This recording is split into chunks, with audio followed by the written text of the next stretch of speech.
Guys, जैसा कि last week हमें बजट के अनाउंसमेंट के साथ रेंज का काफी अच्छा ब्रेकडाउन देखने को मिला, जिसके बाद एक सिग्निफिकेंट फॉल होता हुआ नजर आया और मार्केट वापस से फ्राइडे को काफी अच्छा रिकवर करता हुआ नजर आया है, जहां पे एक बुलिश मारुबुजू कैंडल बनती हुई नजर आई है।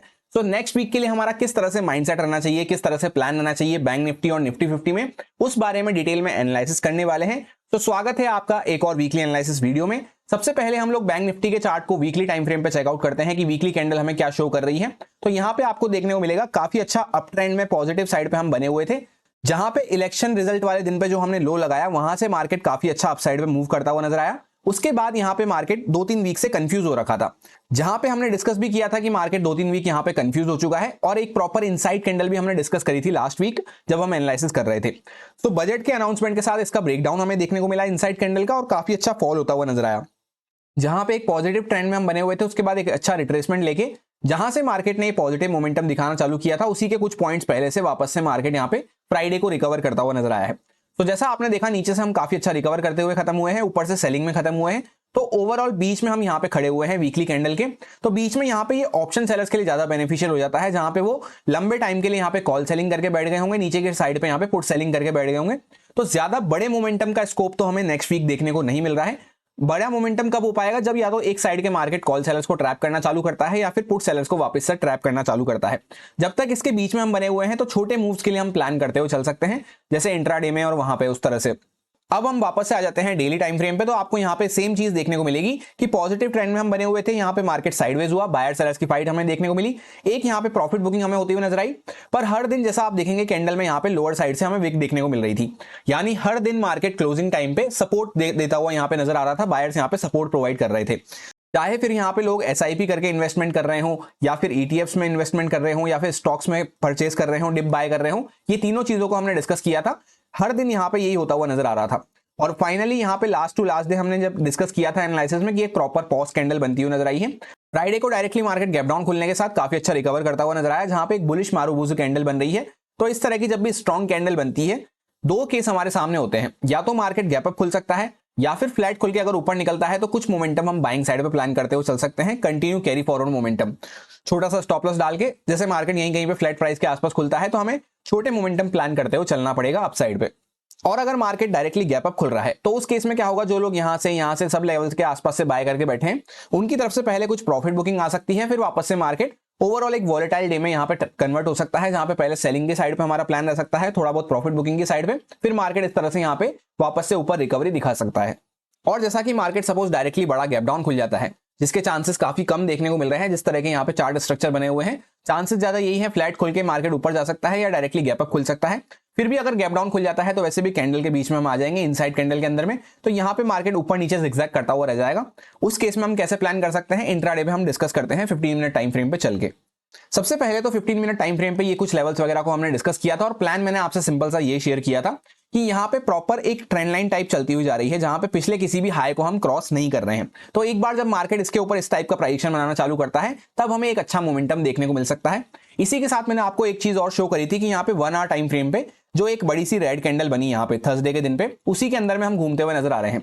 तो जैसे ही मार्केट इसका वापस से हाई क्रॉस करता है या फिर लो को क्रॉस करना चालू करता है, तभी एक मोमेंटम हम प्लान कर सकते हैं। और गैप डाउन के केस में मैंने आपसे यही कहा था, एक दिन पहले मार्केट गैप डाउन खुल के फर्स्ट टिक के साथ ऊपर गया, फिर सेलिंग में जाता हुआ नजर आया। तो इस प्रोबेबिलिटी के लिए हमें काम नहीं करना है। अगर मार्केट गैप डाउन खुल के वापस से रेंज के अंदर में आ रहा है तो इसके बीच में हम ट्रेड लेना अवॉइड करेंगे, फिर वापस से मार्केट जिस साइड पे निकलता है उस साइड पे हम प्लान करते हुए चल सकते हैं। सो यहाँ पे काफी अच्छे से मार्केट ने ट्रेंड लाइन का भी ब्रेकआउट किया और रेंज का भी ब्रेकआउट किया, उसके बाद काफी अच्छा प्राइस एक्शन अपर साइड पे बनता हुआ नजर आ रहा है। जैसा आप देखेंगे ट्रेंड लाइन को यहाँ पे ब्रेकआउट करने के बाद ये रेंज भी यहाँ पे साथ के साथ ब्रेकआउट हुई, और ये हमारा इंपॉर्टेंट लेवल था, सपोर्ट लेवल के आसपास से मार्केट ने एक्जैक्टली बाउंस किया, इसके ऊपर काफी अच्छा इस तरह का प्राइस एक्शन बनना चालू हुआ, तब यहाँ पे एक बहुत अच्छा मोमेंटम हमें देखने को मिला। और इमीडिएटली गैप डाउन खुल के जब मार्केट ऊपर आया, इसके बीच में हमने यही प्लान किया था कि यहाँ पे रेंज के बीच में हम ट्रेड लेना अवॉइड करेंगे। तो यहाँ पे आप देख सकते हैं किस तरह की चॉपी वॉलिटिलिटी साइडवेज मार्केट हमें देखने को मिला। कैसा लगा आपको फ्राइडे के लिए एनालिसिस, कमेंट करके जरूर बताना, क्या आपको कुछ हेल्प मिली या फिर नहीं, कैसी आपकी परफॉर्मेंस रही, किस इंडेक्स को आपने ट्रेड करना पसंद किया। अब सबसे पहले इन सारी ड्राइंग्स को एक बार रिमूव कर लेते हैं और फ्रेश प्लान को यहाँ पे स्टडी करते हैं। जैसा आपको देखने को मिलेगा मार्केट ने ट्रेंड लाइन को भी ब्रेकआउट कर दिया है और यहाँ पर रेंज भी ब्रेकआउट करना चालू कर दिया है, और काफी अच्छा मार्केट पॉजिटिव साइड पे मूव करता हुआ नजर आ रहा है। सो अब जैसे यहीं कहीं पे मार्केट ओपन हो जाता है तो ये बायर्स वैसे भी काफी अच्छे प्रॉफिट में बैठे हैं, इनको हम डायरेक्टली टारगेट करने का प्लान नहीं कर सकते। वी शेप रिकवरी जो मार्केट में इस तरह की होती है कि मार्केट एक साइड पे बहुत अच्छा ट्रेंडी मूव दिया, वापस से नीचे आ गया, इसके चांसेस काफी कम हो जाते हैं, जिसके लिए मैं पर्सनली प्लान कभी भी नहीं रखता हूं। 1-2% चांस रहते हैं, कभी कभी मार्केट सिर्फ माइंडसेट घुमाने के लिए, लोगों को ट्रैप करने के लिए कर देता है, तो उस साइड पे मेरा फिलहाल कोई प्लान नहीं है। ये बायर्स काफी अच्छे प्रॉफिट में बैठे हैं, तो अगर मार्केट जैसे फ्लैट वगैरह यहीं कहीं पे खुलता है और ऊपर क्रॉस कर रहा है तो हम बाइंग में प्लान रखते हुए चल सकते हैं। या फिर जैसे मार्केट डायरेक्टली गैप अप खुल जाता है तो उस केस में क्या होगा, यहां से यहां तक काफी अच्छा मोमेंटम हो चुका होगा, तो उस केस में मार्केट पहले थोड़ा बहुत करेक्शन दिखा सकता है, थोड़ा बहुत सेलिंग में आ सकता है, या थोड़ा चॉपी हो सकता है पहले, फिर वापस से बाइंग में जा सकता है। तो पहले हमारा थोड़ा सेलिंग की साइड पे अगर मार्केट आ रहा है तो उस साइड पे हम प्लान रखते हुए चल सकते हैं। और डायरेक्टली गैप डाउन के केस में पहले हमारा कुछ पॉइंट्स के लिए सेलिंग का प्लान रहेगा, फिर मार्केट वापस से रिकवर कर सकता है। यानी गैप अप और गैप डाउन के केस में मार्केट थोड़ा वॉलेटाइल रह सकता है, पर पहले हमारा उसमें छोटा मोटा प्रॉफिट बुकिंग सेलिंग के लिए प्लान रहेगा। सिमिलरली ऐसे यहाँ पे गैप डाउन के केस में मार्केट वॉलेटाइल हो सकता है, तो उस केस में भी हमारा पहले सेलिंग के लिए प्लान रहेगा। ऐसा इसलिए क्योंकि गैप डाउन खुलते ही कुछ लोग जो यहाँ पे टॉप पे बाय करे होंगे ये पैनिक में आएंगे, अगर ये प्रॉफिट बुक करते हैं थोड़ा बहुत मार्केट नीचे जा सकता है, फिर वापस से हम उसको ट्रेल करते हुए छोटे टारगेट्स पे क्वांटिटी कम रखते हुए काम कर सकते हैं, फिर वापस से मार्केट वॉलेटिलिटी दिखा सकता है या ऊपर रिकवर कर सकता है। और अगर बाई चांस गैप डाउन खुल के मार्केट फर्स्ट टिक के साथ जैसे ऊपर आ रहा है, तो एक दिन पहले सेम केस हुआ था, क्लोजिंग प्राइस के आसपास मार्केट रेजिस्टेंस लेने का ऐसा कोशिश करा, ऐसा दिखाया कि रेजिस्टेंस ले रहा हूं, पर यहाँ पे काफी अच्छे से सेलर्स को ट्रैप करता हुआ ऊपर निकल गया। तो अगर इस टाइप का यहाँ पे केस बनता है, मार्केट क्लोजिंग प्राइस के आसपास रेजिस्टेंस ले रहा है, तो फिर वो कहीं ना कहीं ब्रेकआउट करके या तो सेलिंग में जा सकता है या फिर यहाँ पे रेजिस्टेंस लेके सेलिंग में जा सकता है, तो उसके लिए हम प्लान करते हुए चल सकते हैं।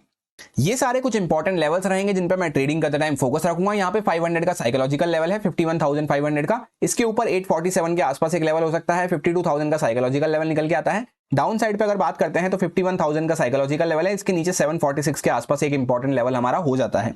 अब निफ्टी 50 के चार्ट को अगर हम चेकआउट करते हैं 1 वीक टाइम फ्रेम पे, तो आपको देखने को मिलेगा काफी अच्छा पॉजिटिव रन में हम चलते हुए जा रहे थे। लास्ट वीक एक शूटिंग स्टार टाइप कैंडल यहाँ पे बनती हुई नजर आई थी, तो हमने यही प्लान किया था जब इसके नीचे निकलना चालू करते हैं तो एक सेलिंग का प्रेशर हमें देखने को मिल सकता है और यहाँ पे एक करेक्शन होता हुआ नजर आ सकता है। काफी अच्छा मार्केट स्ट्रेच ले चुका है, तो यहाँ पे एक करेक्शन देखने को मिला, पर towards the end of the week specially Friday को काफी अच्छा यहाँ पे पॉजिटिव साइड का मोमेंटम होता हुआ नजर आया है, थर्सडे और फ्राइडे को। तो मार्केट रिकवर करता हुआ अभी यहाँ पे एकदम अपने हाई के आसपास जाके क्लोज किया है, जो इसका ऑल टाइम हाई लगा हुआ था उसी लेवल के आसपास हमने क्लोज किया है। तो इसके ऊपर अगर क्रॉस करते हैं तो यहाँ से पॉजिटिव मोमेंटम और कंटिन्यू हो सकता है, क्योंकि मार्केट ने करेक्शन कर लिया है, अभी वापस से प्राइस ऊपर निकलना चालू कर रहा है। तो इस टाइप का आपको यहाँ पे स्ट्रक्चर दिख रहा होगा, तो इसके ऊपर और कुछ कैरी फॉरवर्ड मोमेंटम हम प्लान करते हुए चल सकते हैं। और इस बात को हम पूरे लास्ट वीक से डिस्कस करते हुए आ रहे हैं, स्पेशली 2-3 दिन से, कि निफ्टी सेलिंग के लिए बिल्कुल भी अच्छा लगता हुआ नजर नहीं आ रहा है। अभी भी यहाँ पे सेलिंग के लेवल्स काफी दूर देखने को मिल रहे हैं, और जैसा मार्केट ने यहाँ पे एक सपोर्ट बना दिया है, अब यहाँ पे मार्केट सपोर्ट लेके ऊपर निकला है 200 के लेवल के आसपास, जहां पे 24,200 के आसपास हमारा इंपॉर्टेंट लेवल आ जाता है। तो इसके नीचे ही कुछ अग्रेसिव होकर सेलिंग के लिए हम प्लान कर पाएंगे। अभी फिलहाल सेलिंग के लेवल्स यहाँ पे दूर निकल के आ रहे हैं। डेली टाइम फ्रेम पे भी अगर आप चेकआउट करेंगे तो यहाँ पे मार्केट काफी अच्छा पॉजिटिव रन में बना हुआ था। एक यहाँ पे बियरिश एनगल्फिंग कैंडल बनी, उसके बाद यहाँ पे मार्केट ने एक दिन पॉज लिया, बजट डे के दिन सेलिंग आई, पर सेम डे पे market proper V shape recovery करता हुआ नजर आया था। उसी दिन से हम इस बात को डिस्कस करते हुए आ रहे हैं कि मार्केट यहाँ पे काफी पॉजिटिव बना हुआ है। अल्टीमेटली वी शेप रिकवरी होने के बाद एक दिन मार्केट ने पॉज लिया और यहाँ पे गैप डाउन खुल के हम काफी अच्छा रिकवर करें, उसके बाद भी मार्केट कंटिन्यू ऊपर की साइड पे मूव करता रहा। फ्राइडे के दिन पे भी अगर आप चेकआउट करेंगे, जब हम एनालिसिस कर रहे थे फ्राइडे के लिए, तब मैंने आपसे यही बात कही थी कि यहाँ पे एक प्रॉपर ट्रेंड लाइन बनती हुई आ रही है इस तरह से। इसके ऊपर क्रॉस करते हैं तो यहाँ पे पॉजिटिव मोमेंटम कंटिन्यू रह सकता है। वैसे भी निफ्टी 50 हमें बाइंग साइड के लिए अच्छा देखने को मिल रहा था। सेलिंग के लिए मैंने आपसे क्लियर कट कहा था कि यहाँ पे बीच के एरिया को हम अवॉइड करना पसंद करेंगे, और सेलिंग के लेवल्स काफी दूर निकल के आ रहे हैं। होपफुली आपको सारी बातें याद आ गई होगी। तो जैसे ही मार्केट ने ट्रेंड लाइन को क्रॉस करा, सेम प्लान हमने सेंसेक्स में भी रखा था, उसकी एक्सपायरी थी, वहां पे भी काफी अच्छा इस तरह का ही मोमेंटम होता हुआ नजर आया। पूरे दिन मार्केट एक पॉजिटिव साइड पे भगता रहा, एक कंप्लीट ट्रेंड हमें देखने को मिला, जहां पे एक मारूबुजू कैंडल बनती हुई नजर आ रही है यहाँ पे भी। तो फिलहाल सेलिंग के लेवल्स काफी दूर है। सेम प्लान जैसा हमने बैंक निफ्टी में रखा, यहाँ पे भी रहेगा कि अगर इसके ऊपर क्रॉस करते हैं तो कंटिन्यू करते हुए चल सकते हैं कैरी फॉरवर्ड मोमेंटम। जैसे मार्केट फ्लैट वगैरह खुलता है, ऊपर निकल रहा है, छोटा सा स्टॉप लॉस डाल के बाइंग साइड पे प्लान रख सकते हैं। बस सिर्फ ज्यादा बड़ा अगर गैप अप खुल जाते हैं तो क्या होगा, यहां से मोमेंटम कंटिन्यू चलता हुआ आ रहा है। हो सकता है मार्केट थोड़ा सा वॉलेटाइल डे रहे, वो जहां पे पहले थोड़ा बहुत प्रॉफिट बुकिंग, छोटा मोटा सेलिंग, उस टाइप का प्लान हम करते हुए चल सकते हैं। फिर अल्टीमेटली छोटे मोटे टारगेट्स पे छोटी क्वांटिटी के साथ हमें उसको बुक करना जरूरी रहेगा। और सिमिलर प्लान गैप डाउन के केस में भी रहेगा कि यहाँ पे कैंडल के बीच में हम आ जाएंगे, कुछ लोग ऊपर के बायर्स पैनिक करेंगे, तो पहले थोड़ा बहुत सेलिंग में जाके फिर मार्केट वॉलेटाइल हो सकता है या वापस से रिकवर कर सकता है। अब हम लोग आ चुके हैं 15 मिनट टाइम फ्रेम पे। जैसा कि आप यहाँ पे देखेंगे, इन लेवल्स को हम 2-3 दिन से डिस्कस करते हुए आ रहे हैं। इनफैक्ट पूरे लास्ट वीक ही हमने लेवल्स को चेंज नहीं किया था। यहाँ पे एक ट्रेंड लाइन को हमने डिस्कस किया था, जहां पे मार्केट एक दिन पहले गैप डाउन खुला इंपॉर्टेंट सपोर्ट के आसपास, इस लेवल को भी हमने डिस्कस करा था। यहीं से मार्केट काफी अच्छा बाउंस करता हुआ नजर आया। और फ्राइडे के लिए सिंपल सा प्लान मैंने आपको यही शेयर किया था कि जब इसके नीचे आते हैं तभी सेलिंग के लिए प्लान करेंगे। यहाँ पे गैप डाउन खुल जाता है तो बीच में मैं ट्रेड लेना अवॉइड करूंगा। मार्केट फ्लैट खुल के ऊपर निकल रहा है या डायरेक्टली गैप अप भी खुलता है 500 के ऊपर जा रहा है तो हम बाइंग में प्लान रखते हुए चल सकते हैं। यहाँ से काफी अच्छा ट्रेंडी मूव हमें देखने को मिला। इतना बड़ा मूव हो जाएगा इसकी तो मेरे को भी एक्सपेक्टेशंस नहीं थी, पर मार्केट जैसा हमने प्लान किया था उसी अकॉर्डिंग मूव करता हुआ नजर आया तो काफी अच्छा। कहीं पे कोई यहाँ पे एग्जिट लेने का साइन ही नहीं था। मार्केट पूरा दिन ट्रेंडी बना रहा, प्रीवियस किसी भी कैंडल को अपने यहाँ पे क्रॉस तक नहीं करा। यहाँ पे इंपॉर्टेंट रेजिस्टेंस आया हमारा, इसके आसपास थोड़ी देर मार्केट ने बस होल्ड किया और वापस से कंटिन्यू करना चालू कर दिया। सो होपफुली इतने बड़े मोमेंटम में आपने कुछ ना कुछ पॉइंट्स जरूर कैप्चर किए होंगे। कैसा रहा वीक का आपका लास्ट दिन फ्राइडे का, कमेंट करके जरूर बताना। सेम प्लान हमने सेंसेक्स में भी डिस्कस किया था, वहां पे भी सेम मोमेंटम होता हुआ नजर आया तो वहां पे भी काफी अच्छा एक्सपायरी मूव देखने को मिला।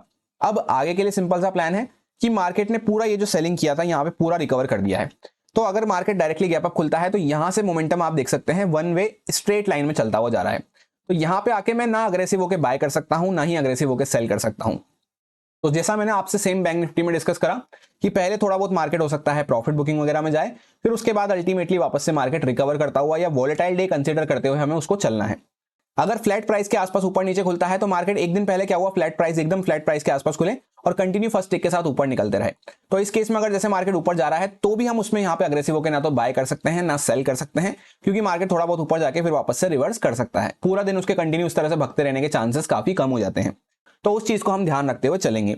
या जैसे मार्केट फ्लैट खुल के नीचे निकल रहा है तो पहले थोड़ा बहुत सेलिंग के साइड पे हमें अच्छा मोमेंटम मिल सकता है, क्योंकि यहाँ पे जो बायर्स वगैरह टॉप लेवल के आसपास एंटर हुए होंगे। जैसे मार्केट ने यहाँ पे ऑल टाइम हाई का लेवल लगा रखा था, इसको जैसे ही मार्केट ने ब्रेकआउट किया होगा कुछ बायर्स यहाँ पे एंड के टाइम पे भक्ति ट्रेंड में चढ़े होंगे, तो उनको मार्केट डराने के लिए, थोड़ा पैनिक क्रिएट करने के लिए अगर रिट्रेसमेंट वगैरह करता है तो उसमें पहले छोटे मोटे पॉइंट्स हम सेलिंग साइड पे प्लान करते हुए चल सकते हैं। फिर मार्केट वापस से ऊपर रिकवर करता है तब हमारा जैसे यहाँ पे हाई वगैरह को ब्रेकआउट करता है तब हम बाइंग के लिए प्लान रखते हुए चल सकते हैं।